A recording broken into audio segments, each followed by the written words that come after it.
اسی طرح جیسے سول کوڈ کام کرتی ہے، دعویٰ جواب دعویٰ، اس کے بعد ایویڈنس اور ڈاکومنٹری ایویڈنس اور بحث، اور اس کے بعد باقاعدہ ڈگری جاری کرتے ہیں. تو یہ فرق ہے ان میں. تو ان کے پاس کنٹیمپٹ آف کورٹ کی پاورز ہوتی ہیں، جبکہ ریونیو آفیسر جب یہ پروسیڈ کرتے ہیں ان کے پاس کنٹیمپٹ آف کورٹ کی پاورز بھی نہیں ہے. اچھا، لینڈ ریونیو اتنا امپورٹنٹ کیوں ہے؟ امپورٹنٹ اس لیے کہ ہمارا جو خطہ ہے، ہمارا جو ایریا ہے پنجاب اور سندھ کا، یہ اتنا زرخیز ہے کہ پوری دنیا جو صدیوں سے ہر طرف سے انویڈرز آتے رہے ہیں اور یہاں پہ لوٹ مار مچاتے رہے ہیں. اور کس وجہ سے کہ یہ لوگ جو خوشحال تھے، ان کے پاس خوراک تھی، پروڈیوس تھی. اس کی وجہ یہ ہے کہ جو ہماری جیوگرافی ہے وہ اس قسم کی ہے کہ ہمارے ساؤتھ میں عریبین سی ہے اور نارتھ میں جو ہے وہ ہمالیہ اور دوسرے پہاڑی سلسلے ہیں. جب عریبین سی سے ویپرز جو ہیں وہ فیوم کرتے ہیں، اڑتے ہیں، بادلوں کی شکل اختیار کرتے ہیں اور ادھر ٹریول کرتے ہیں، تو پھر اس کے بعد وہ باقی ملکوں میں جیسے کہ ہمارے فار ایسٹ ہیں دوسرے، وہاں پہ ہر وقت جو ہے نا بادل چھائے رہتے ہیں، آتے ہیں جاتے ہیں. لیکن ہمارے یہ ہے کہ جب بادل جاتے ہیں تو ہمالیہ کے سلسلے میں جا کے ان کو ٹکرا. پہلے تو زمین کی ملکیت کبھی پرانے وقتوں میں کم ہوتی تھی، میں اولڈ انڈیا کی بات کر رہا ہوں. وہاں پہ بھی ایک قدیم لا تھا، لا آف منو. اس کے تحت کنگ کو 1/5 شیئر ملتا تھا پروڈیوس کا. اس کے بعد آئے ہیں محمد بن قاسم آئے، اس کے بعد مسلم رولرز آئے اور مختلف پھر مغلز آئے، پھر پٹھان آئے، یہ سارے آئے جب تو انہوں نے وہی جو انڈیجینس سسٹم تھا اسی کو ہی برقرار رکھا.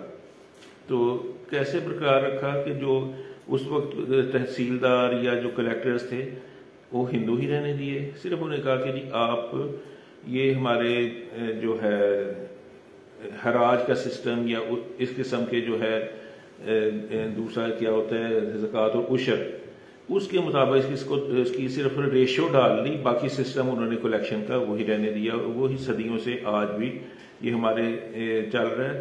تحصیلدار کیا ہوتا ہے سر یہ بیچ میں بھی ہمارے دوستوں کو کئیوں کو جی، تحصیلدار جو ہے نا، tehsildar is an administrative post.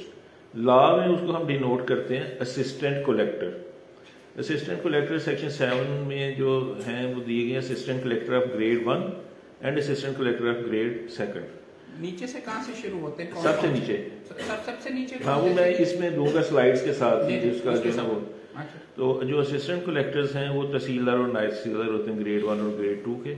تو لینڈ ریونیو کے دوسرے قوانین میں ان کو اسسٹنٹ کلیکٹر کہا جاتا ہے. اچھا، ہم آگے چلتے ہیں.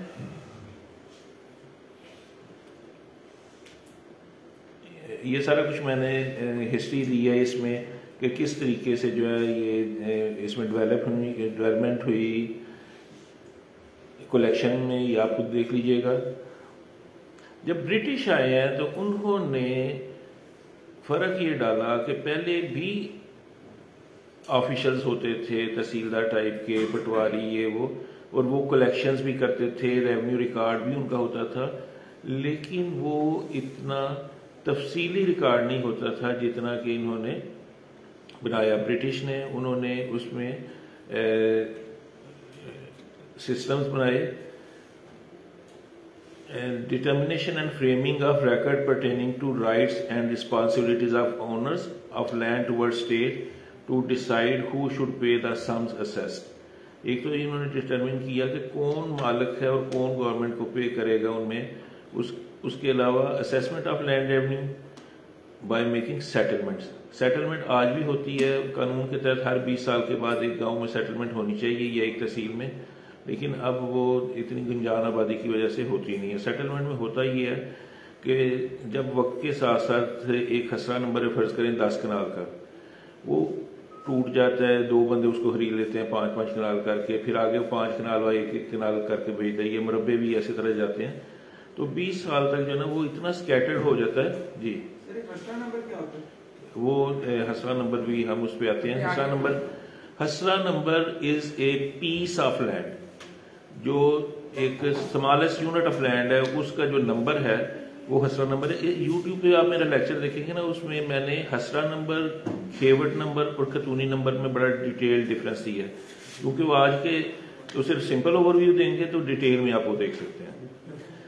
اچھا, تو ہم بات کر رہے تھے, ہاں جی, سیٹلمنٹ جو ہے اور کنسالیڈیشن بھی تقریباً سیم تھنگ ہے کہ جو ولیج میں ہوگا تو کنسالیڈیشن ہوگا, جب تحصیل یا ڈسٹرکٹ میں ہوگا تو وہ سیٹلمنٹ ہوگا. اس میں پرانے تمام حسرہ نمبر جو ہیں ان کے نمبر ختم کر کے, تو جس طرح وہ اسکیٹر ہو کے ڈیوائڈ ہو کے اب نئے لوگوں کو مل گئے ہوتے ہیں, تو اس کے مطابق پھر اسے کہتے ہیں نو توڑ, یعنی نیو مینجمنٹ, نو توڑ کر کے تو ان کو دوبارہ کر دیا جاتا ہے, ایک یونٹس نئے بنا دیے جاتے ہیں, اور اس طرح تمام مالکان کو ایک ایزی اپروچ ہو جاتی ہے. جو ایک شخص نے حسرہ نمبر 2 میں, 10 میں, 20 میں, 30 میں مختلف جگہ پہ اسکیٹرڈ لینڈ خریدی جاتی ہے, اس کو ایک ہی نمبر, ایک ہی کھیوٹ میں اور ایک ہی جگہ پہ یکجا کر کے اس سے فائدہ یہ ہو جاتا ہے کہ وہ کر سکتا ہے اریگیشن ادھر اچھی طریقے سے کر سکتا ہے, اپنے ٹرانسپورٹیشن ایک ہی جگہ پہ کرے گا, اسیس اس کی ایک ہی جگہ پہ ہوگی, لڑائیاں کم ہوگی. لاہور میں تو سیٹلمنٹ کچھ عرصہ پہلے ہی ہوا ہے, میرا 2-3 سال پہلے ہی مکمل ہوا ہے. اچھا, اس کے علاوہ یہ جو لینڈ ریونیو ایکٹ تھا جو انہوں نے سسٹم دیا برٹش نے, وہ تھا relationship between landlord and their tenant. یہ بڑا ضروری تھا کہ پہلے جو ہے نا وہ ٹیننٹ کا کوئی ریکارڈ نہیں ہوتا تھا اور ٹیننٹ کی کوئی حیثیت نہیں ہوتی تھی. انہوں نے باقاعدہ لینڈ لارڈ اور ٹیننٹ کا پورا ریکارڈ رکھا, کیونکہ اصل چیز یہ تھی کہ وہ چاہتے تھے کہ ڈسپیوٹ کم سے کم ہو اور ہمیں پتہ ہو کہ ہم نے پروڈیوس کا شیئر لینا کس سے, لینڈ لارڈ سے لینا ہے یا ٹیننٹ سے. اور پھر وقت کے ساتھ ساتھ ٹیننٹس جو ہیں ان کو دیا گیا, رائٹس بھی دیے گئے, وہ بھی ہم اس پہ آئیں گے. اس کے علاوہ ہے system of adjudication of disputes in matter pertaining to land. یہ لینڈ ریونیو آفیسر جو ہیں, جو ریونیو آفیسر جو ہیں, ممبر بورڈ آف ریونیو سے لے کے اسسٹنٹ کلیکٹر تک, ان کا کام صرف ہے ڈسپیوٹس کو ریزالو کرنا,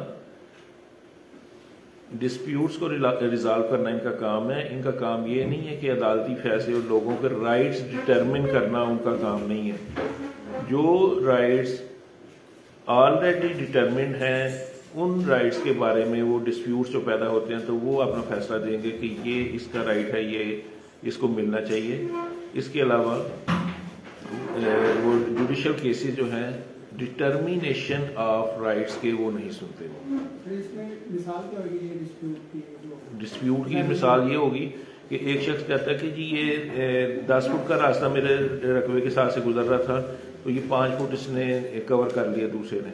یا ایک آدمی کہتا ہے کہ یہ انتقال میں نے 10 کنال کا کرایا تھا تو پٹواری نے 20 کنال کا درج کر دیا, یا وراثت میں مجھے اتنا شیئر آتا تھا اور اتنا مجھے مل گیا. وہ وارثوں کی ڈٹرمن نہیں کر سکتے کہ جی یہ واقعی یہ کہتی ہے میں محمد حسین کی بیٹی ہوں, وہ کہتی ہے کہ میں محمد حسین کی بیٹی ہوں تو مجھے بھی شیئر دیا جائے. وہ ان کے دائرہ اختیار میں نہیں ہے. ہاں یہ کہہ سکتے ہیں کہ 4 بیٹیاں 2 بیٹے ہیں تو ان کو کتنا کتنا شیئر آنا تھا اسلامک لا کے تحت, وہ ڈٹرمن کر سکتے ہیں. ہاں ٹھیک ہو گیا جی. ہاں جی, ان کا ساری پروسیڈنگ سمری ہوتی ہیں. انہوں نے کوئی ڈیٹیلڈ انکوائری نہیں کرنی اور کوئی ایویڈنس کلیکٹ کرنے کے لیے انہوں نے پروسیڈ نہیں کرنا. صرف ڈاکومنٹری ایویڈنس پہ انہوں نے کرنا ہے, اورل ایویڈنس یہ نہیں لیتے. سر یہ شہری آبادی وغیرہ میں بھی ریونیو لاز لگتے ہیں کہ یہ صرف ایگریکلچرل کے اندر؟ جی یہ ہوتا تو یہ ہے کہ ایگریکلچر لینڈ کے, کیونکہ سیکشن 3 یا لینڈ ریونیو ایکٹ کا وہ یہ ہمیں بتاتا تھا کہ جو ولیج سائڈ یا ٹاؤن سائڈ جگہ بن چکی ہے وہاں پہ یہ اپلیکیبل نہیں ہوگا. تو وہاں پہ تو یہ لینڈ ریونیو ایکٹ کے سوائے یہ ریکارڈ رکھنے کی ملکیت کا باقی چیزیں جو ہیں وہ ایفیکٹ نہیں ہم کرتے تھے. ساکر مثال کا چند سال پہلے ایک فیصلہ آ گیا, بڑا لینڈ مارک فیصلہ تھا. انہوں نے کہا کہ جب یہ سیکشن 3 کہتا ہے کہ اس میں تو اپلیکیبل ہی نہیں ہے تو یہ آپ کیسے پٹواری بٹھائیں اور کیسے آپ جمع بندیاں مینٹین کر رہے ہیں اور کیسے لوگوں کے انتقال کر رہے ہیں, تو اس کو ختم کر دیا جائے. وہ بڑے پریشان ہو گئے. ہاں جی شہروں میں وہ بڑے پریشان ہو گئے ریونیو والے, بڑی میٹنگز ہوئی, مجھے بلاتے رہے. پھر الٹیمیٹلی انہوں نے اس کا حال یہ نکالا کہ انہوں نے سیکشن 3 ہی امینڈ کر دیا اور وہ ٹاؤن سائٹ اور ولیج سائٹ والا لفظ ہی نکال دیا. وہ سپریم کورٹ کی جو ججمنٹ ہو وہ ان افیکٹو ہو گئی اور ان کا سسٹم جو ہے وہ اسی طرح چل رہا ہے. ریونیو تو صرف دی جائے گی اگر ایگریکلچرل پروڈیوس ہے تب, جی, اور اگر شہر کے اندر وہاں پہ گھر بن گیا ہے جی جی تو پھر تو اس کے اوپر نہیں ہے. تو لیکن اس کا ریکارڈ آف رائٹس رکھا جائے گا کہ یہ فلاں شخص کا گھر ہے, فلاں شخص نے یہ پرچیز کیا ہے.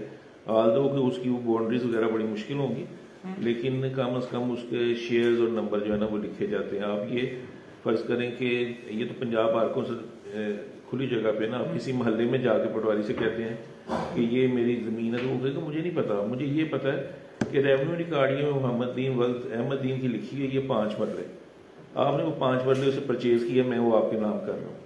وہ آگے جو ہے نا اس کی وہ باؤنڈریز کا ڈٹرمن کرنا جسے ڈیمارکیشن کہتے ہیں, وہ پٹواری کر ہی نہیں سکتا. حالانکہ جو ولیج ہے وہاں پہ پورے ولیج کے اراؤنڈ جو باؤنڈری مارکس وغیرہ ہوتے ہیں, وہ پھر باؤنڈری مارکس سے پیمائش کر کے اور کم از کم 3 باؤنڈری مارکس جو ہیں ان کے ساتھ وہ اسے کرنا چاہیے, انکانسوریںس ہونا چاہیے کہ یہ والا رقبہ جو ہے یہ اتنا ہی ہے. ہمارے جو ڈیمارکیشن کے کیسز آتے ہیں نا ان میں بہت سارے تحصیلدار جو ہیں وہ کہتے ہیں ہم نے فلاں راستے سے شروع کر لی, فلاں شخص کی زمین سے پیمائش شروع کر دی. یہ تو پیمائش کا طریقہ ہی نہیں ہے. پیمائش کا طریقہ یہ ہے کہ جس طرح آپ یہ باؤنڈری مارک سمجھ لیں کہ وہ دیوار ہے, یہ دیوار ہے, وہ 4 دیواریں ہیں, ان دیواروں سے پیمائش کریں گے. یہ نہیں کریں گے کہ یہ ٹیبل جو ہے یہ آلریڈی ڈٹرمن ہو چکا ہے, میں اس ٹیبل سے شروع کر دوں. تو یہ کچھ اس قسم کے بھی ڈسپیوٹ جو ہیں وہ ریونیو آفیسرز ہی کرتے ہیں, لیکن not in town cities but only in villages. اچھا, شہر اور گاؤں کا لفظ یوز نہ کریں. شہر کو اربن کہتے ہیں, ولیج کو کہتے ہیں رورل. یہاں پہ ٹاؤن سائٹ اور ولیج سائٹ کی بات ہو رہی ہے. شہر ہو یا گاؤں ہو, اس سے کوئی فرق نہیں پڑتا. ایگریکلچر لینڈ ہے تو اس کے اوپر یہ لینڈ ریونیو ایکٹ اپلائی کرے گا. اب تو خیر انہوں نے وہ کر دی ہے 2018 میں غالباً کی ہے, انہوں نے اس میں امینڈمنٹ کر کے تو وہ ڈفرینس ختم کر دی ہے. اچھا, جب برٹش آئے تو انہوں نے پنجاب کو بھی اینیکس کیا اپنے ساتھ, تو انہوں نے پھر سب سے پہلا جو ایک کوڈ بنایا وہ تھا, اس سے پہلے بھی ان کی سیٹ آف انسٹرکشنز تھے, لیکن پہلا کوڈ انہوں نے بنایا لینڈ ریونیو ایکٹ ان 1871. یہ چند سال چلا, اس میں امپروومنٹ ہوئی اور انہیں ضرورت محسوس ہوئی کہ یہ اس میں مزید امینڈمنٹس نہیں ہو سکتی بلکہ ہمیں اسے ریوائز کرنا پڑے گا. دوسرا انہوں نے بنایا پھر 1887 میں, وہ چلتا رہا ٹل کریشن آف پاکستان. جب پاکستان میں نئی مملکت تھی, پرانے قوانین جو ہے انہوں نے اڈاپٹیشن آف لاز ایکٹ 1957 کے ذریعے سارے پرانے لاز جو ہیں ان کو اڈاپٹ کر لیا, برٹش لاز کو ود سرٹن امینڈمنٹس. لیکن پھر انہوں نے دیکھا کہ یہ اب کافی ایبسلیٹ ہو چکی ہیں, ان میں کافی ساری پروویژنس. تو 1967 میں ایک لینڈ ریونیو ایکٹ نیا انہوں نے کیا, پچھلا جو ہے وہ سارا کر دیا, ختم کر دیا, اور وہ ایکٹ جو ہے وہ آج تک چل رہا ہے. اس میں وقتاً فوقتاً سرٹن امینڈمنٹس آئی ہیں. پہلے تو امینڈمنٹس بڑی تھوڑی ہوتی تھیں, لیکن جب سے کمپیوٹرائزیشن آف ریکارڈ کا عمل شروع ہوا ہے تو اس کے بعد وہ بڑی ضروری امینڈمنٹس آئی ہیں, کیونکہ پورا سسٹم ہی اس سے چینج ہو رہا ہے.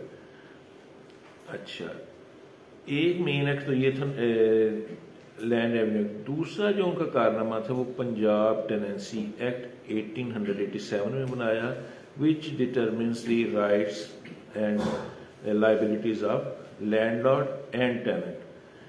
ٹیننٹ جو ہے اس کو ہمیشہ سے جو ہے نا نگلیکٹ کیا جاتا تھا, اس کو جب مرضی نکال سکتے تھے. یہ لینڈ پنجاب ٹیننسی ایکٹ میں ٹیننٹ کو رائٹ دیے گئے, اس کی قسمیں بتائی گئیں کہ ایک آکوپینسی ٹیننٹ ہوگا جس کو نکالا ہی نہیں جا سکتا, کیونکہ آکوپینسی ٹیننٹ کے ساتھ ایگریمنٹ کے تحت اسے بٹھایا جاتا تھا غیر آباد رقبے پہ کہ آپ اس کو آباد کر لیں تو آپ کو اتنا ہی آپ کو مل جائے گا, اتنا مجھے مل جائے گا. ان کو وہ نہیں نکال سکتے. اس کے بعد مختلف قسم ٹیننٹ ایٹ ول ہے, ٹیننٹ فار فکس ٹرم ہے. فکس ٹرم جو بھی آپ اس کے ساتھ کنٹیکٹ کرتے ہیں تو ان کو باقاعدہ ایک سسٹم دیا گیا کہ کس طرح ٹیننٹ جو ہے وہ پروڈیوس اس کی کرے گا, ڈویژن کرے گا، پلیسمنٹ کرے گا، اور جو مالک ہے وہ کن صورتوں میں اسے بے دخل کر سکتا ہے، and not without intervention of the revenue code. نہیں، لیز یا ٹھیکہ از انٹائرلی ڈفرینٹ تھنگ. فرق یہ ہے کہ ٹیننٹ جو ہے وہ دیتا ہے ان کائنڈ، اپنا جو حصہ ہے اس کو مالک کو وہ ان کائنڈ دیتا ہے کہ جتنی ہوگی 100 من گندم ہوئی ہے تو اس نے اس کے ساتھ ایگریمنٹ کیا ہوا کہ میں 100 میں سے 40 لوں گا تو 40 من اسے دے گا. لیکن جو لیسی ہے یا ٹھیکیدار ہے اس نے ان کیش دینی ہے، اور جتنی اس کی فصل ہو یا نہ ہو اس نے اس کو پے کرنے ہیں. یہ فرق ہے. ٹیننٹ سسٹم ہی ہوتا ہے. ٹھیکے والا سسٹم اب سینٹرل پنجاب میں تو بہت ہو گیا یہ، جہاں پہ بہت فرٹائل رقبے ہیں اور یہ آلو کی کاشت ہوتی ہے اور دوسری چیزوں کی، گنے کی کاشت، ان ایریاز میں اب زیادہ ٹھیکہ ہی چلتا ہے.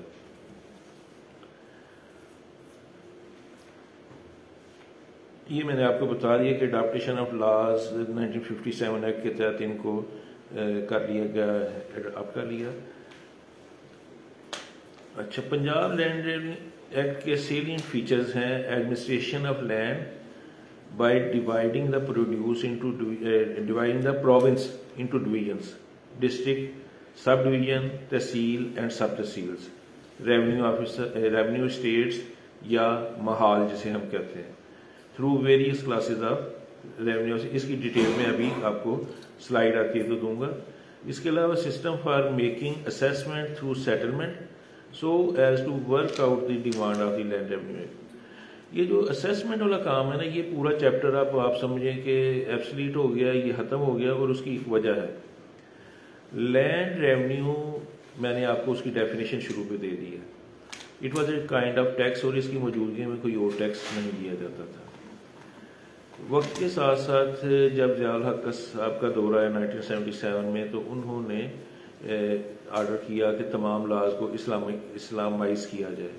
اس میں لینڈ ریونیو کی جگہ اشر کو نافذ کرنے کی کوشش کی، لیکن وہ اشر ایک ایڈیشنل چیز تھی کہ وہ آپ کی آپشن پہ تھا کہ آپ اشر دیتے ہیں یا آپ لینڈ ریونیو دیتے ہیں.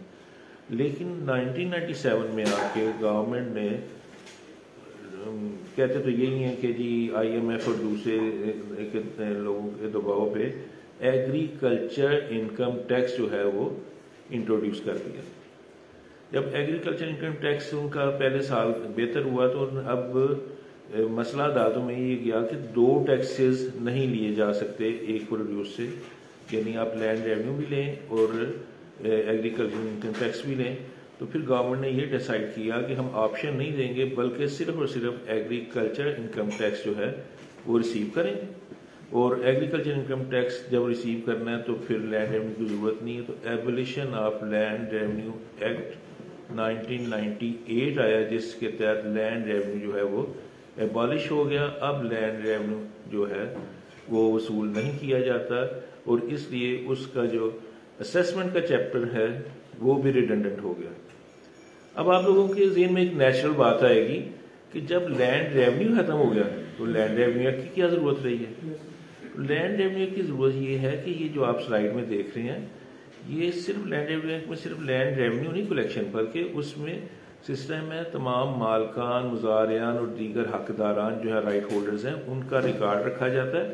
اور اس کو آگے جب وہ چینج ہوتا ہے، نیچے جاتا ہے اپنا وراثت میں، سیل میں، ان سب میں اس کو کیا جاتا ہے، اس کا دھیان رکھا جاتا ہے. اس کا پورا سسٹم موجود ہے. اس کے علاوہ ہے agriculture income tax board of revenue ہی لیتا ہے. نہیں، اس کی اسیسمنٹ کا میتھڈ بھی چینج کر دیا.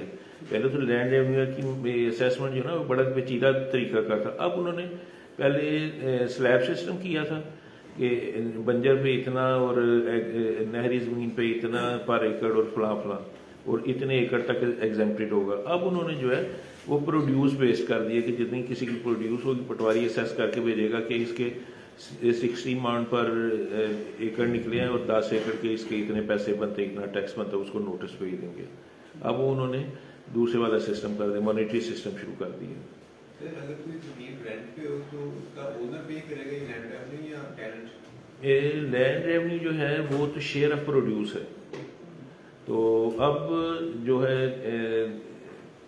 انکم ٹیکس جو ہے وہ صرف اونر پے کرتا ہے, وہ ٹیننٹ نہیں دیتا. لیکن پہلے جو ہے لینڈ ریونیو دیتا تھا وہ پروڈیوس سے اس کی ڈیڈکشن ہوتی تھی. جو بھی کاشتکار ہے, اگر مالک خود کاشتکار ہے تو مالک دیتا تھا, ادروائز ٹیننٹ دیتا تھا.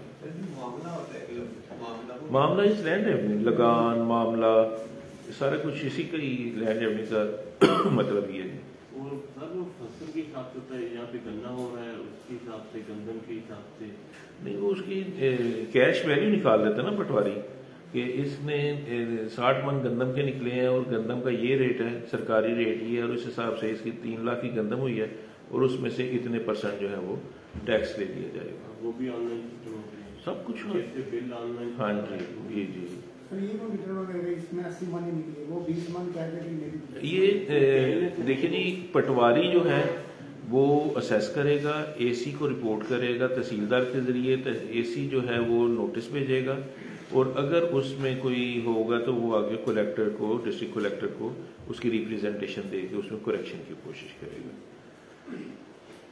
اچھا, اس کے علاوہ اور بھی کافی سارے ہیں کہ کلیکشن آف گورنمنٹ ڈیوز. ہاں, ایک لینڈ ریونیو ایکٹ میں بڑا ایک امپورٹنٹ فیکٹر ہے کلیکشن آف گورنمنٹ ڈیوز. وہ سیکشن 80 ہے, وہ ایک بڑا وسیع نظام دیتا ہے کہ کس طرح گورنمنٹ ڈیوز جو ہیں وہ کلیکٹ کیے جانے ہیں. تو گورنمنٹ ڈیوز کا انہوں نے سب سے پہلے کہ نوٹس کیا جائے گا اس کو, جو ہے جس کو جو باقی دار ہے, ڈیفالٹر ہے, اس کو ایک نوٹس کیا جائے گا. اگر وہ نوٹس کے جواب نہیں دیتا تو پھر اس کو وارنٹ آف اریسٹ کیا جائے گا. ان کی اپنی جو ہے وہ کسی کی ڈیوٹی لگائے گا اپنے اسٹاف میں سے تحصیلدار, اور اس کو اریسٹ کر کے لائے گا. پھر بھی اگر نہیں دیتا تو اس کے بعد اس کی کھڑی فصل جو ہے اس کو اٹیچ کیا جائے گا. اگر وہ تھوڑی یا مزید چاہیے اس کی موویبل پراپرٹیز جیسے کہ ٹریکٹر یا کوئی اور چیز, بلکہ گائے بھینس کو لکھیں گے تو بورڈ آف ریونیو اس کو ایریاز آف لینڈ ریونیو کا آرڈر کرے گا, اور کلیکٹر ان طریقوں سے جو سیکشن 80 میں درج ہیں ان سے اس کی کلیکشن کرے گا. تو لینڈ ریونیو کی پروویژن ختم ہونے کے باوجود یہ لینڈ ریونیو کی کلیکشن کا جو سلسلہ ہے, سسٹم ہے, وہ and land act settlement manual, یہ نارملی ہمیں ضرورت کم ہی پڑتی ہے. یہ ہدایات ہیں ایکچولی ان کے لیے, جو ریونیو آفیسر اور ریونیو آفیشلز ہیں ان کو ایک طریقہ کار بتائے گا کہ within parameters of the act and rules انہوں نے کیسے پروسیڈ کرنا ہے. تو یہ مینول جو ہیں یہ ہمیں بھی ضرورت پڑتی ہے کبھی کبھی, جب ہم نے کسی بڑے امپورٹنٹ کیس کو دیکھنا ہوتا ہے تو اس کے پروسیجر کو واچ کرنے کے لیے. آپ نے کہا کہ جو محلوں میں جگہیں ہوتی ہیں اور اس پر پٹواری جو ہے وہ وہ ایسی چیزیں جو ہے نا, وہ میرا فون نمبر آپ لے لیجیے گا, وہ پرائیویٹلی آپ جو ہے نا وہ واٹس ایپ پہ مجھ سے پوچھ لیجیے گا, کیونکہ آج جو ہے نا وہ ہم اوور ویو, ہاں ابھی اس کے بعد وقت نکلے گا تو پھر یہ جو ہے نا اس سے علیحدہ کویشچن وہ ہم ڈسکشن کریں گے, آپ سب سے کریں گے کویشچن. اچھا, لینڈ ریونیو رولز 1968 جو ہیں یہ پرووائڈ کرتے ہیں پورا سسٹم. ایکٹ میں تو صرف سیکشنز ہیں نا کہ یہ کام کرنے ہیں, اور کس طرح کرنے ہیں وہ لینڈ ریونیو رولز میں دیے گئے ہیں. لینڈ ریونیو اسیسمنٹ رولز بھی تھے جن کا اب میں نے بتا دیا کہ یہ ضرورت نہیں کی رہے گی. اچھا, ایک آپ کو امپارٹنٹ چیز بتاؤں, جتنے بھی اسپیشل ایکٹس ہوتے ہیں جیسے کہ لینڈ ریونیو ایکٹ ہے, colonisation of government lands act ہے, پنجاب ٹینڈنسی ایکٹ ہے, اور لینڈ سیٹلمنٹ ایکٹ ہوتے تھے, جو بھی ہیں ان میں ایک پروویژن ضرور رکھی جاتی ہے کہ the jurisdiction of civil court is barred in such matters which are to be adjudicated by the government or by the concerned officer. Land revenue act میں بھی سیکشن 172 دیا گیا ہے جو کہ یہ کہتا ہے کہ جہاں پہ جورسڈکشن ہے کسی ریونیو آفیسر کی یا گورنمنٹ کی, وہاں پہ سول کوڈز کی جورسڈکشن بارڈ ہوگی. لیکن آپ دیکھیں گے جب خاص طور پہ لاہور کے علاوہ دوسرے ضلعوں سے جو آئے ہیں وہ جب جائیں گے عدالتوں میں تو دیکھیں گے بے شمار ڈسپیوٹ ادھر چل رہے ہیں جو کہ سول کوڈز میں اسی کے بارے میں, ریونیو کے بارے میں. تو وہ کیسے آ گئے؟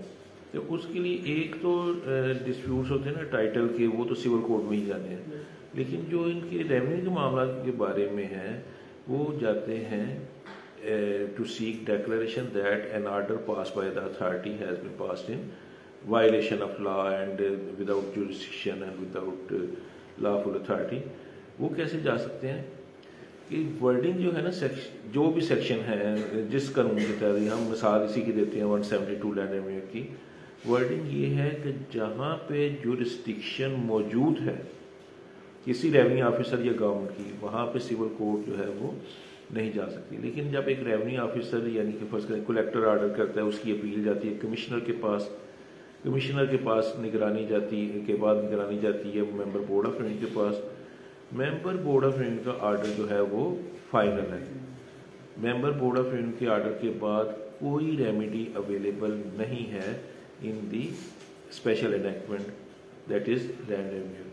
تو ایسی صورت میں جب بورڈ آف ریونیو تک تمام ریمیڈیز اویل کر لی ہیں تو پھر ہم سول کورٹ میں جاتے ہیں آن دی point of mala fide being the court of ultimate jurisdiction, اور وہاں پہ ہم سیک کرتے ہیں declaration that this order has been passed without jurisdiction and without lawful authority and quorum non judice etc.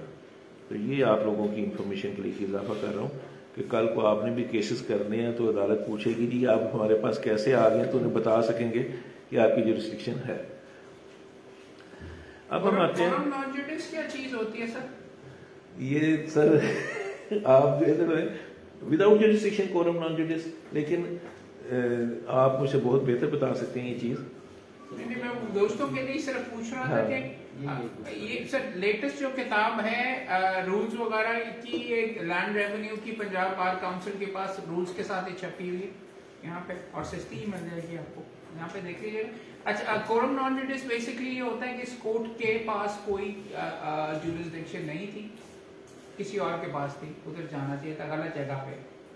یعنی quorum non judice کی تو یہی ہوگی کہ یعنی ریونیو اتھارٹیز کے پاس اس کی ڈیسیجن کرنے کی، آپ یہ کہہ رہے ہوتے ہیں، اس لیے سول کورٹ میں ڈیسائیڈ ہو سکتا ہے. اس لیے سر پلیز پانی کا جی میں کہہ رہا ہوں سر پانی کا پلیز کہیے.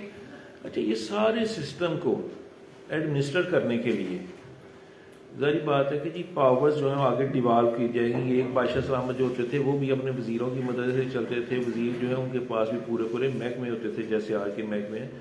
اسی طرح یہاں پہ اور بیوروکریسی بھی ہوتی تھی، تو یہاں پہ بھی ہمارے ملک میں بیوروکریسی، پوری دنیا میں بیوروکریسی کے بغیر چل نہیں سکتے. تو اختیارات جو ہیں، جو پاورز ہیں وہ ڈیلیگیٹ کرنے کے لیے کہ کس کو پاورز ڈیلیگیٹ کی جا سکتی ہیں، وہ لینڈ ریونیو ایکٹ میں اس کی پروویژن دی گئی ہیں. سیکشن 7 جو ہے وہ اس ایکٹ کا وہ کہتا ہے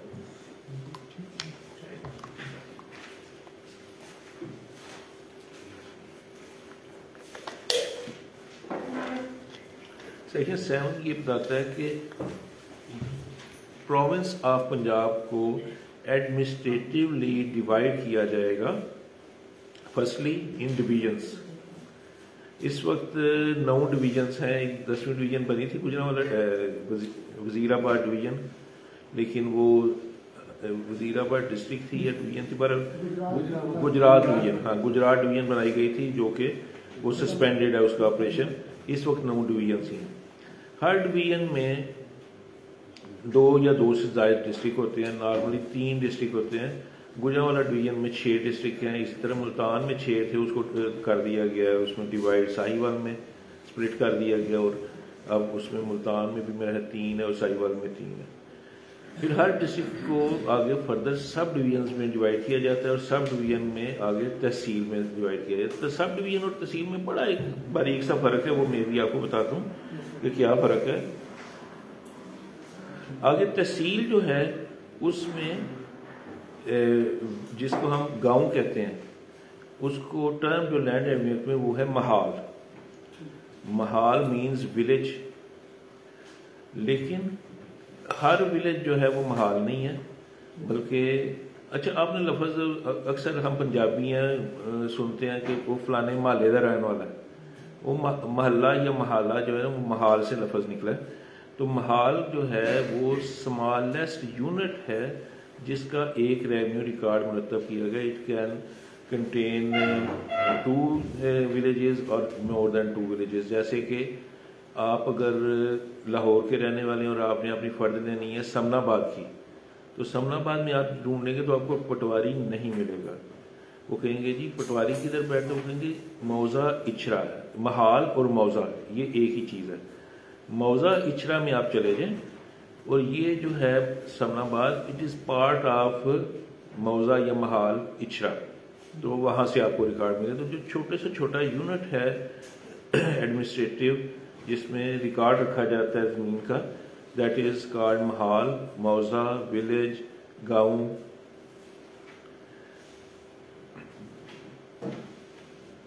یہ سیکشن 4 سب سیکشن 9 کی ڈیفینیشن دی گئی ہے, جس سے یہ اس کی ریونیو اسٹیٹ کی یا محال کی وہ آپ دیکھ لیجیے گا. کلاسز آف ریونیو, ابھی میں نے بتایا کہ ایڈمنسٹریٹو ڈویژنز بنائی گئی ہیں پورے پروونس میں, تو اب ان کو ایڈمنسٹر کون کرتا ہے, ان کا انچارج کون ہوتا ہے. تو ایک بات آپ کو میں بتا دوں کہ ہماری بیوروکریسی میں ایک آفیسر جو ہے اس کے پاس اختیارات زیادہ دیے جاتے ہیں. فار ایگزامپل ڈپٹی کمشنر جو ہے وہ پہلے ڈسٹرکٹ میجسٹریٹ بھی ہوتا تھا, اب سیشن جج ہو گیا ڈسٹرکٹ میجسٹریٹ. وہ ڈسٹرکٹ کلیکٹر بھی ہوتا تھا, وہ بہت سارے محکمے, ہیلتھ کے محکمے کا بھی اس کے پاس چارج ہوتا تھا. کوئی 28 محکمے ہوتے تھے ایک ہی آفیسر کے پاس. تو جہاں پہ لفظ ڈپٹی کمشنر آئے گا اور جہاں پہ ڈسٹرکٹ کلیکٹر آئے گا تو آپ نے کنفیوز نہیں ہونا. Deputy commissioner is the post of that person. District collector is his job powers of district collector are given to a deputy commissioner. فرض کریں کلیکٹر کی پاورز ہیں وہ ڈپٹی کمشنر کو بھی دی جاتی ہیں. اگر سیٹلمنٹ آپریشن ہو رہا ہے تو سیٹلمنٹ آفیسر کو دی جاتی ہیں. اگر کنسالیڈیشن ہو رہا ہے تو کنسالیڈیشن کا جو انچارج ہے اس کو. یعنی کلیکٹر کا مطلب یہ ہے کہ کسی بھی شخص کو کلیکٹر کی پاور دی جا سکتی ہیں, ضروری نہیں ہے کہ وہ ڈپٹی کمشنر ہی ہو. سیکشن 7 اور 9 میں اس کی وضاحت ہے. پروونس کا جو ہے ایڈمنسٹریشن وہ سنبھالتا ہے بورڈ آف ریونیو. آگے ڈویژن کا جو انچارج ہوتا ہے وہ کمشنر ہوتا ہے. اور کمشنر کی ایڈ کے لیے, کمشنر کی ہیلپ کے لیے ایڈیشنل کمشنرز لگائے جاتے ہیں, جن کو جو کمشنر کے انڈر کام کرتے ہیں. کمشنر کی سپرویژن میں کمشنر جس ایک سے زیادہ ایڈیشنل کمشنر جس ایڈیشنل کمشنر کو جو اختیارات دینا چاہتا ہے وہ دے دیتا ہے. بورڈ آف ریونیو بھی کرتے ہیں. اسی طرح ڈسٹرکٹ میں انچارج ڈسٹرکٹ کلیکٹر ہے اور اس کی ایڈ کے لیے ایڈیشنل ڈسٹرکٹ کلیکٹر ہوتے ہیں. اور نارملی ڈسٹرکٹ کلیکٹر اپنے اختیارات کم یوز کرتا ہے ریونیو کے, اور زیادہ تر اختیارات جو ہیں کلیکشن کے اور دوسرے ڈسپیوٹس کے وہ ایڈیشنل ڈسٹرکٹ کلیکٹر جسے ہم ADC آر مینز ریونیو بھی کہتے ہیں. ہر ڈسٹرکٹ سب ڈویژن میں تقسیم ہوتی ہے. سب ڈویژن کا انچارج ہے assistant commissioner. Assistant commissioner is incharge of a sub division. اور نیچے تحصیل ہے, تحصیل کا انچارج ہے تحصیلدار. اب ابھی ہم نے دیکھا نا, بتایا کہ جی صوبے میں بھی ایک سے زیادہ ڈویژنز ہیں, ڈویژن میں ایک سے زیادہ ڈسٹرکٹ ہیں, ڈسٹرکٹ میں ایک سے زیادہ سب ڈویژن تحصیل ہیں. لیکن ضروری نہیں کہ سب ڈویژن میں ایک سے زیادہ تحصیلز ہوں. سب ڈویژن ایک تحصیل پہ بھی مشتمل ہو سکتی ہے. یعنی فرض کریں کہ سب ڈویژن گجرانوالہ ہے, وہ سب ڈویژن بھی ہے اور تحصیل بھی ہے. لیکن ہم اگر چلے جاتے ہیں کاموکی میں تو وہ صرف تحصیل ہے, وہ سب ڈویژن نہیں ہے. فرق کیا ہے؟ فرق یہ ہے کہ جہاں پہ سب اسسٹنٹ کمشنر انچارج ہوگا وہ سب ڈویژن ہوگی, اور وہی اگر سب ڈویژن میں ایک تحصیل ہے تو وہ تحصیلدار جو ہے وہ تحصیل کے کام جو ہے وہ کرے گا. لیکن جس سب ڈویژن میں 2 تحصیلیں ہوں گی وہاں پہ ایک ہی ہوگا سب ڈویژن کلیکٹر, لیکن تحصیلدار جو ہے وہ دونوں تحصیلوں کے علیحدہ علیحدہ ہوں گے. تو یہ ہو گیا تحصیلدار. اور تحصیلدار جو ہے اس کو جو پاورز دی گئی ہیں that are of assistant collector. Section 7 بتاتا ہے there will be 2 types of assistant collector, assistant collector grade 1 and assistant collector of grade 2.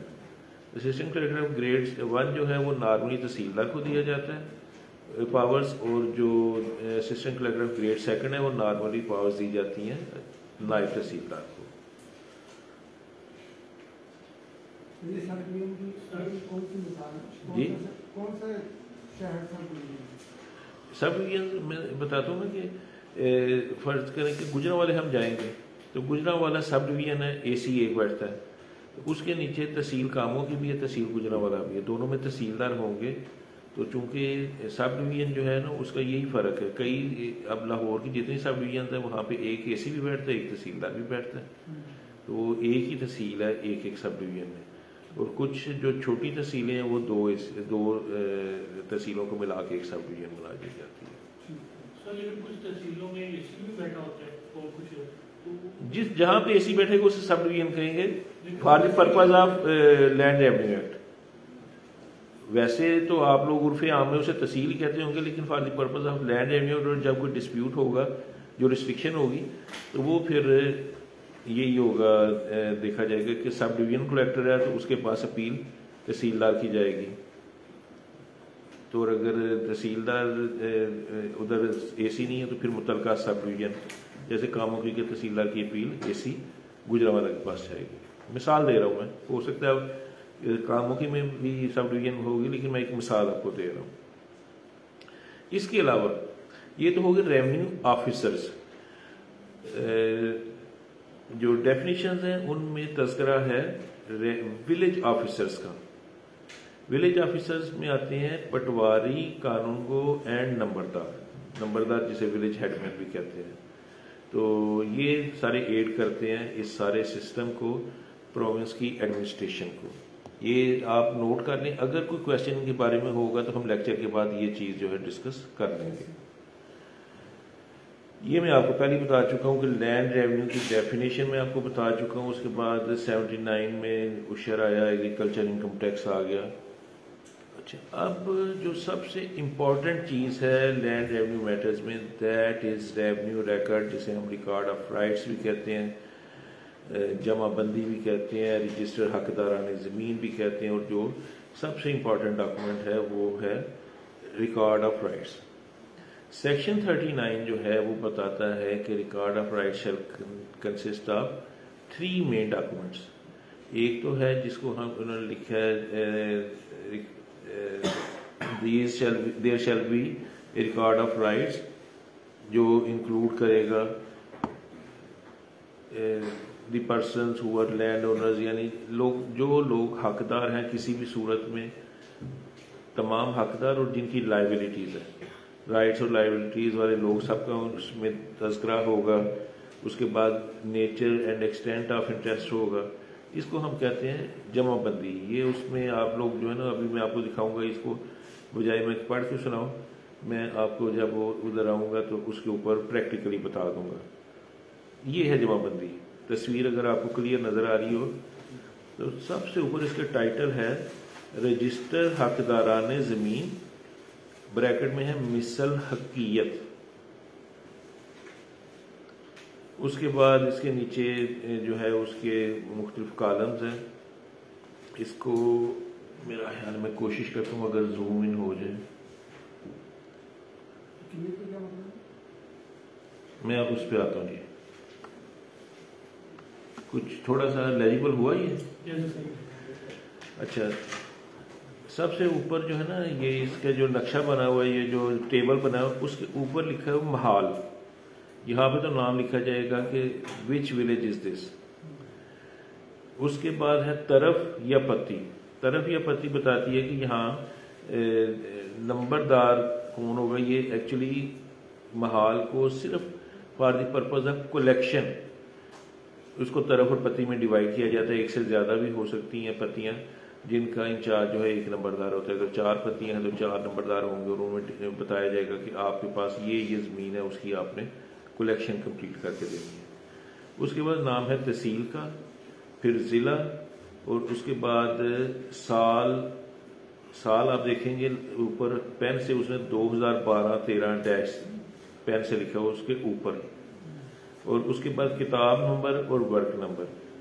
اب کتاب نمبر لکھنے کی ضرورت اس لیے آتی ہے کہ جب ایک بڑا ولیج ہے جیسے موزہ اچھرا ہے میں ایک دفعہ ادھر گیا تھا تو اس کے پاس 17 جلدیں تھیں ایک گاؤں کی، اور آخری دفعہ جو اپ ڈیٹ ہوا تھا اس کا ریکارڈ وہ ہوا تھا 1965 میں، کیونکہ اربنائز ہو گئے نا، تو اس کے بعد اس میں وہ انتقال وغیرہ کر کے تو لکھتے رہتے ہیں.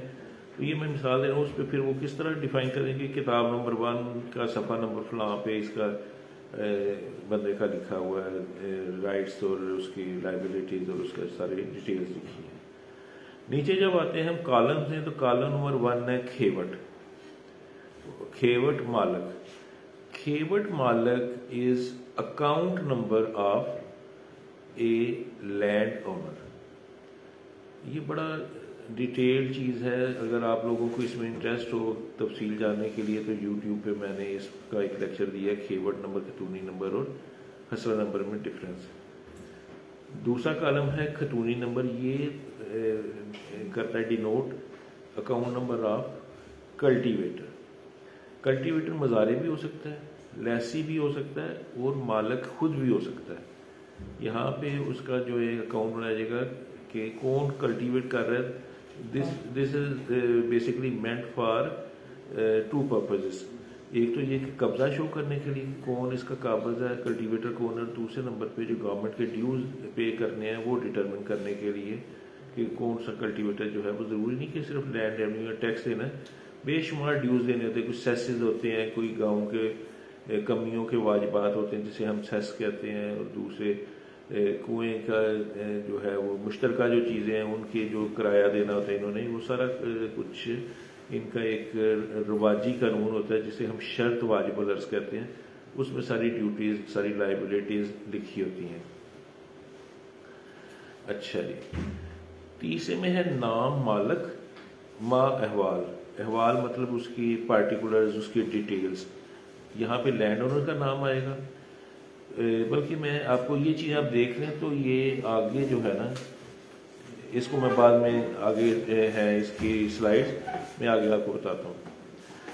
جو دوسرا ڈاکومنٹ ہے جو کہ ریونیو ریکارڈ کا یا ریکارڈ آف رائٹس کا حصہ ہے، دیٹ از کالڈ شرط واجب الارض. It is a statement of customs کہ اس ولیج میں رواجی قوانین کیا ہے. رواجی قوانین سے مراد یہ ہے کہ وہاں پہ وراثت کیسے ڈٹرمن ہوتی ہے. آج کل تو وہ ساری مسلم ہمارے ملک میں ہوتی ہے مسلم لاز کے تحت، لیکن قیام پاکستان سے پہلے وہاں پہ مسلمانوں کے بھی رواجی قوانین ہوتے تھے. کچھ بیٹیوں کو نہیں تھے دیتے حصہ، ہندوؤں کے علیحدہ، ہندوؤں کے آگے مختلف جڑے. اس کے بعد کیا لکھا ہوتا ہے کہ یہاں پہ جو راستے ہیں وہ اتنے ایکڑ کے ہیں اور وہ کون کون راہ گزر کا حق یوز کر سکتا ہے. کنویں جو ہیں ان کی کیسے ڈٹرمن کیے جائے گا، اس کا پانی جو ڈیوائڈ کرنا ہے اس کے کتنا ٹیکس ہوگا. جو بھی گاؤں کے اندر ایک پورا سسٹم چلانے کے لیے ایک جو ان کا اپنا لا ہے وہ اس میں شرط واجب الارض یا اسٹیٹمنٹ آف کسٹم میں لکھا جاتا ہے، اور that is part of revenue record. تیسرا ہے میپ آف دی اسٹیٹ، جسے ہم مساوی یا لٹھا یا نقشہ کہتے ہیں. تو یہ جو ہے یہ 3 بیسک ڈاکومنٹس ہیں جو ریکارڈ آف رائٹس کا حصہ ہیں ریونیو ریکارڈ کا. اور اس کے علاوہ جو ہے اختیار دیا گیا ان کو، یہ ہے مساوی کی ایک تصویر ہے. یہ مساوی جو ہے یہ شو کر رہی ہے ولیج باؤنڈریز، اور آگے اس کے مربع نمبر اور قلعہ نمبر. یہ سب سے چھوٹا جو ہے نا باکس یہ کر رہا ہے قلعہ نمبر شو کر رہا ہے، اور جو ریڈ لائنوں کے درمیان باکس ہے یہ مربع نمبر شو کر رہا ہے. اور جو باؤنڈریز ہیں وہ آپ دیکھ رہے ہیں، اور باؤنڈریز کے باہر ریڈ کلر کی مارکس ہیں. These are boundary marks. ٹھیک ہو گیا جی؟ بلو میں کیا ہے؟ Blue line. یہ لائنز جو ہے نا یہ مختلف چیزوں کو نیچے اس کی ڈیٹیل دی گئی ہے کہ بلو لائن جو ہے وہ راستے کو شو کرے گی یا نہر کو شو کرے گی یا پکی سڑک کو شو کرے گی یا ریلوے لائن کو شو کرے گی. یہ مختلف چیزیں جو گزر رہی ہیں ان کی ڈیٹیل انہوں نے نیچے دی ہوگی. نہیں ہم پورے پہ نہیں جائیں گے. ہم نے وہ جو باؤنڈریز کے اندر ہے نا یہ تو انہوں نے ایک گراف پیپر لیا ہے اور اس گراف پیپر کے اوپر ڈرا کیا ہے. جو آؤٹر باؤنڈریز ہیں وہ انہوں نے بتائی ہیں کہ یہ ہیں. اور اس کے بعد آؤٹر باؤنڈریز کے باہر کیا ہے وہ پڑھا نہیں جا رہا، لیکن وہ دوسرے ولیجز کے نام ہے کہ اس طرف فلاں ولیج ہے، اس طرف فلاں ولیج ہے، وہ صرف گراف پیپر ہے باقی کا. اچھا، لیکن جب ہم آتے ہیں سیٹلڈ ولیجز، یعنی کہ جیسے کہ ہیں سینٹرل پنجاب کے، یہ تو ساؤتھ پنجاب کے جو ہے وہاں پہ یہ مربع نمبر قلعہ نمبر سسٹم ہے. جو پرانے صدیوں سے ولیج قائم ہوئے ہیں ان کے ہیں حسرہ نمبر. وہاں پہ جیسے جیسے سیٹلمنٹ ہوا، جس کے قبضے میں جو نمبر تھا، جو ایریا تھا، اس کو حسرہ نمبر وائز ڈیوائڈ کر دیا گیا. آپ دیکھ رہے ہوں گے کہ یہ ریڈ کلر سے کچھ لکھا ہوا ہے، جو نمبر لکھے ہیں فارسی میں، یہ حسرہ نمبر کو ڈینوٹ کرتے ہیں. اور اس کے علاوہ جو بلیک کلر کے نمبر لکھے ہیں یہ اس کی ڈائمینشنز کو نوٹ کر رہے ہیں کہ یہ اوپر والی سائڈ پہ فرض کریں 18 لکھا ہو تو یہ 18 کرم ہے، اور یہ چاروں طرف کی ڈائمینشنز کو جو یہ شو کر رہے ہیں.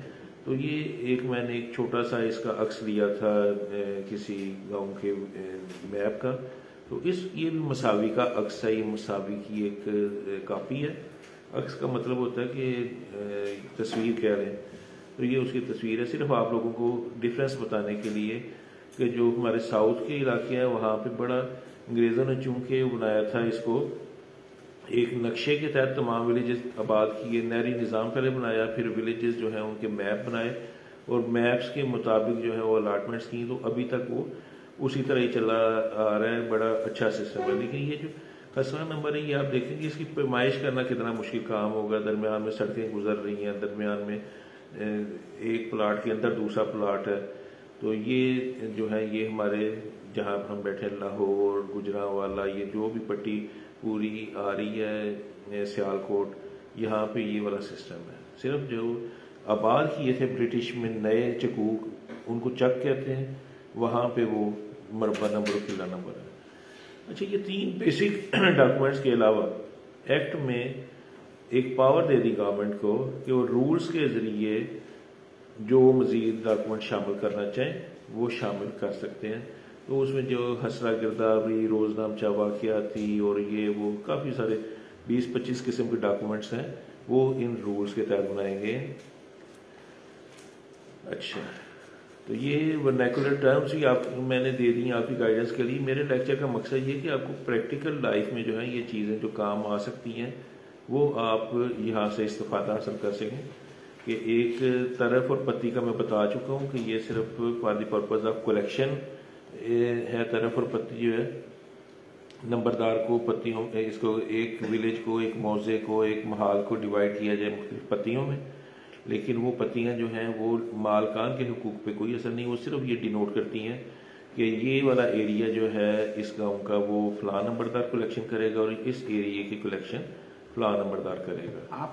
آپ کا انٹرسٹ بڑھانے کے لیے جب آپ یہاں پہ یہ ساری کی ساری چیزیں پڑھ رہے تھے تو ایک وکیل صاحب آئے تھے جن کے ساتھ اٹھ کے میں گیا ہوں، 7 مقدمہ ایک کیا اور کافی تگڑی فیس بھی بیچ میں اس کے اندر ملی ہے.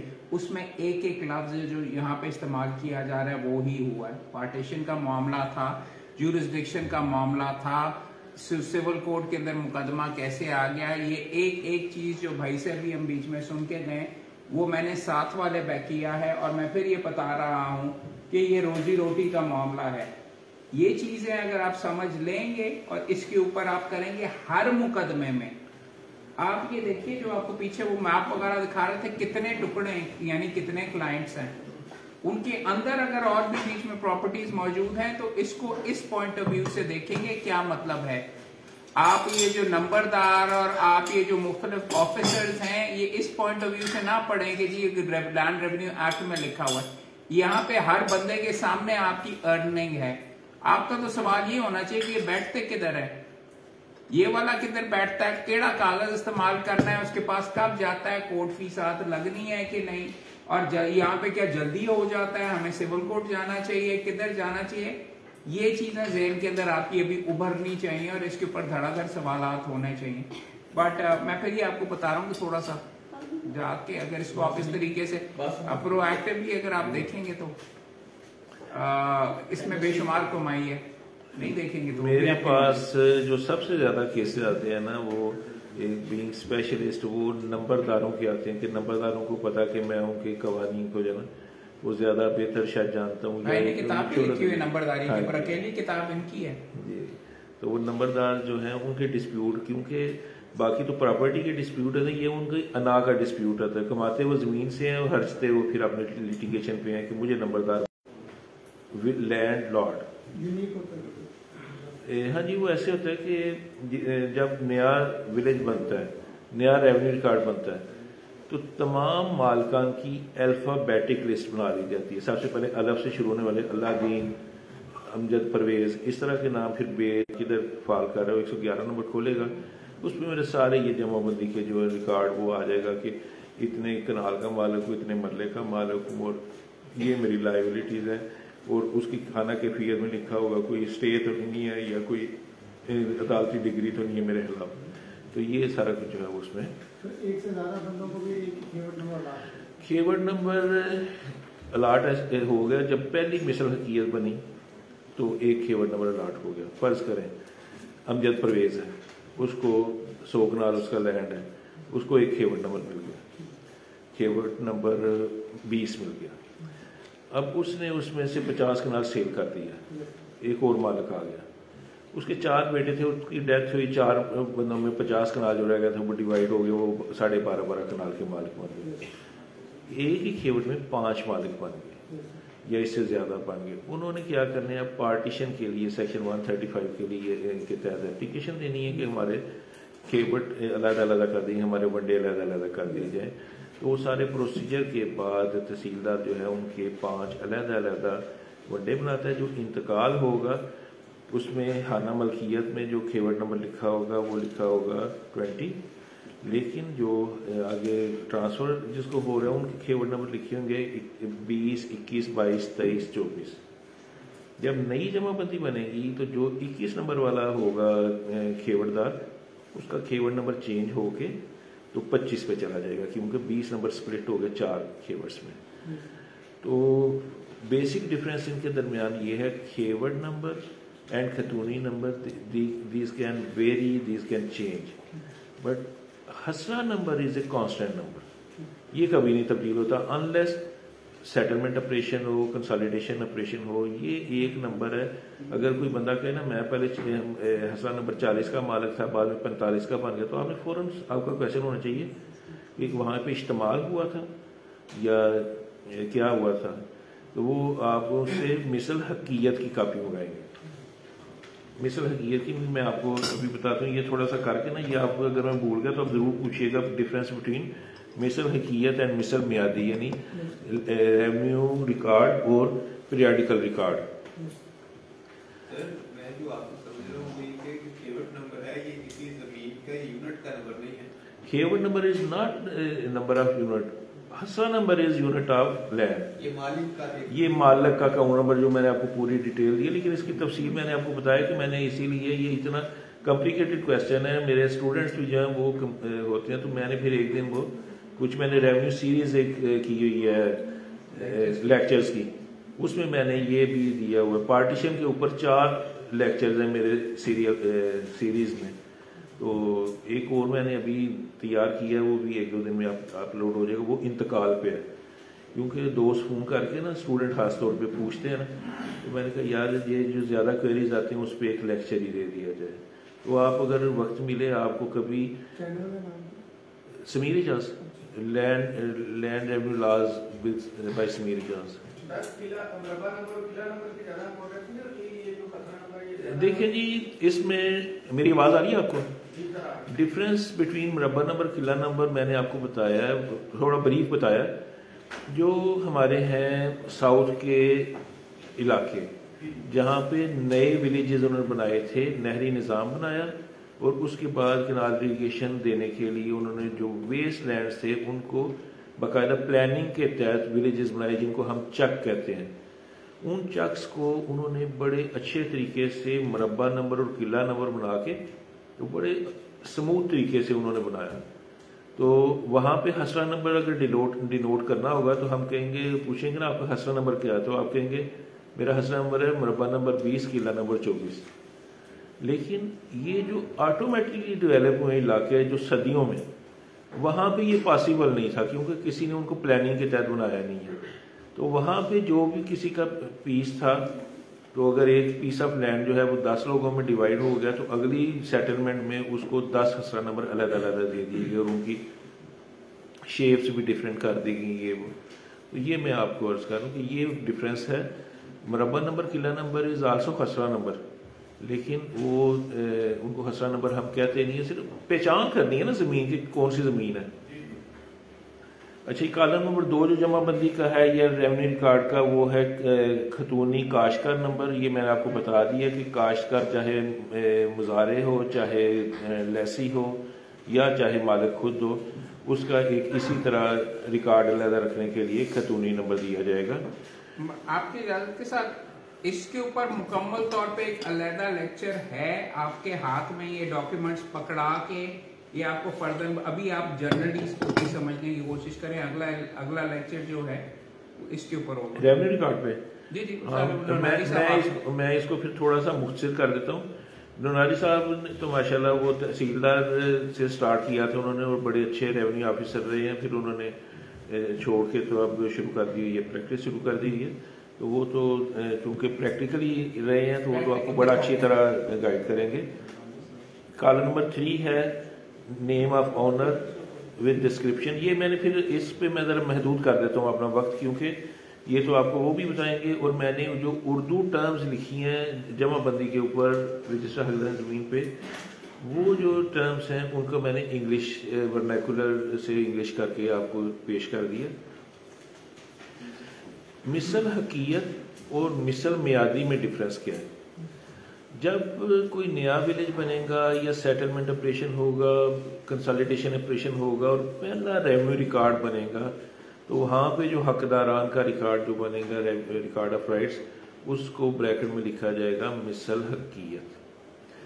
اب جیسے کہ آپ کو پتہ ہے کہ کچھ لوگ پیس میل سیل کرتے ہیں، کسی کی ڈیتھ ہو جاتی ہے، وراثت ہو جاتی ہے، وہ لینڈ جو ہے وہ اسکیٹر ہو جاتے ہیں، زیادہ مالکان بن جاتے ہیں، تو یا ملکیتیں چینج ہو جاتی ہیں. تو اس کو اپ ڈیٹ کرنے کے لیے جو ہے نا یہ رجسٹر حقدار، it is a permanent document. اس میں کوئی ایک زیر زبر نقطے کی بھی نہیں چینج کر سکتے، نہ کوئی کٹنگ کر سکتے ہیں، نہ اوور رائٹنگ کر سکتے ہیں، نہ مٹا کے کچھ لکھ سکتے ہیں. اس کا طریقہ یہ ہے کہ 4 سال کے بعد نیا ریوائزڈ ایڈیشن اس کا جو ہے وہ بنا دیا جاتا ہے، اور 4 سال تک جتنی بھی ٹرانزیکشن ہوں گی ان کو ایک رجسٹر انتقالات میں درج کر کے، تو اس کو رجسٹر انتقالات میں درج کر کے تو تحصیلدار اس کو جب منظور کر دے گا تو اس کا ایک ریفرنس دے دیا جاتا ہے خانہ کیفیت میں اس کی جمع بندی کے. اور 4 سال بعد جو نیا رجسٹر حقدار زمین اپ ڈیٹڈ ورژن ہوگا اس کو ہم کہیں گے مثل میادی یا پیریاڈیکل ریکارڈ. میاد مینز پیریڈ، تو یعنی کہ جو ہر 4 سال کے بعد بنے گا وہ مثل میادی ہوگا، جو پہلا ہوگا وہ مثل حقیقت ہوگا. نیکسٹ کالم ہے کاشتکار کا نام اور اس کی ڈیٹیلز ہوں گے. اگلا سروے نمبر ہوگا. یہ آپ سب کچھ دیکھ لیجیے گا، یہ صرف آپ کی جنرل انفارمیشن کے لیے. Overviews of revenue laws میں جب ہم آتے ہیں، یہ بھی میں نے وضاحت کر دی. یہ ہاں اب کمپیوٹرائز ہو چکا ہے ریونیو ریکارڈ. یہ کمپیوٹرائز وہی جمع بندی ہے جس کو ہم نے کمپیوٹرائز ورژن جو ہے میں نے دونوں آپ کی سہولت کے لیے دے دی. جی